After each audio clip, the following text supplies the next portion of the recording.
Halo, kembali lagi dengan saya Wadata Aulia.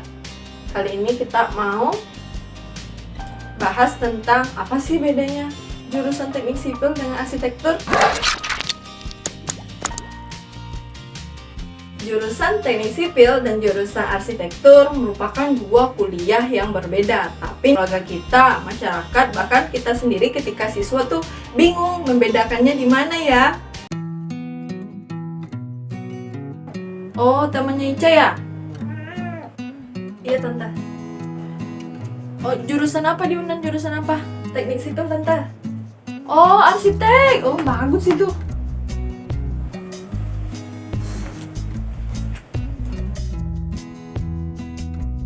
Satu, mata kuliah yang dipelajari. Mahasiswa teknik sipil di semester 1 akan belajar gambar rekayasa. Kita akan belajar menggambar secara langsung nih di kertas A3 yang gede banget itu. Gimana kita akan menggambar bagaimana tampak depan sebuah bangunan, tampak samping kiri, samping kanan, belakangnya, serta potongannya. Kita akan belajar di gambar rekayasa.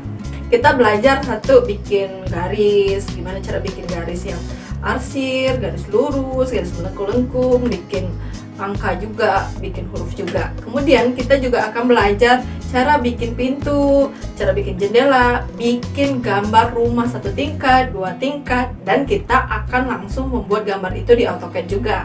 Kemudian di semester selanjutnya kita juga akan belajar mendesain rumah sakit, hotel, dan lainnya. Di teknik sipil kita akan belajar mekanika rekayasa 1, 2, 3, 4. Banyak banget ya mekanikanya. Terus kita juga akan belajar tentang teknologi bahan konstruksi. Kita akan belajar tentang struktur kayu, struktur beton, struktur baja, dan lainnya. Kemudian kita juga akan belajar tentang infrastruktur yang berhubungan dengan air, sehingga kita akan belajar mekanika fluida, hidrolika rekayasa. Kita juga akan belajar tentang perencanaan drainase, cara bikin irigasi juga kita pelajari. Kita juga akan belajar bikin jalan. Nah, gimana sih cara bikin jalan lurus kemudian tiba-tiba ada tikungan? Gimana ya para sarjana teknik sipil itu belajar bikin jalan di pegunungan, jalan di pantai, jalan di perkotaan. Nah, mahasiswa teknik sipil akan belajar merencanakan geometrik jalan, biasanya disebut dengan PGJ. Di PGJ kita akan belajar bikin perencanaan jalan. Nah, perencanaan jalan sendiri, jalan itu ada 3 jenis. Perencanaan jalan lentur yang biasa kita kenal dengan aspal. Kemudian juga ada yang campuran. Yang ketiga ada perkerasan jalan kaku yang biasa kita sebut dengan jalan beton. Nah, teman-teman pasti udah pernah dong lewat jalan tol yang rata-rata jalannya itu terbuat dari beton. Nah, kita kan udah belajar nih cara bikin bangunan, bikin rumah, bikin drainase, bikin jalan. Wah, kira-kira nih berapa ya biaya untuk membuat rumah, bikin jalan, bikin drainase? Di teknik sipil lah kita akan belajar tentang rancangan biaya anggaran dan penjadwalan proyek. Kita akan belajar berapa biaya, kemudian berapa biaya bahannya, kemudian gimana jadwalnya dari awal kita membangun sampai akhir. Dengan biaya anggaran dan penjadwalan proyek inilah kita akan belajar membuat jadwal sesuai dengan kebutuhan kita.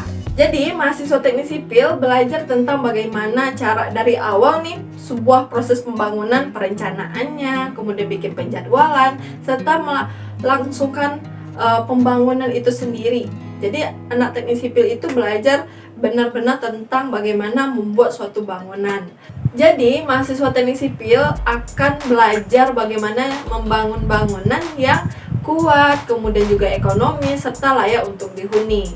Dan mahasiswa teknik sipil juga akan belajar bagaimana pengaruh lingkungan terhadap infrastruktur nantinya. Ketika nih daerah tersebut ternyata sering gempa, kemudian juga sering hujan, angin yang kencang, maka akan menjadi bahan pertimbangan ketika mahasiswa teknik sipil belajar merancang sebuah bangunan.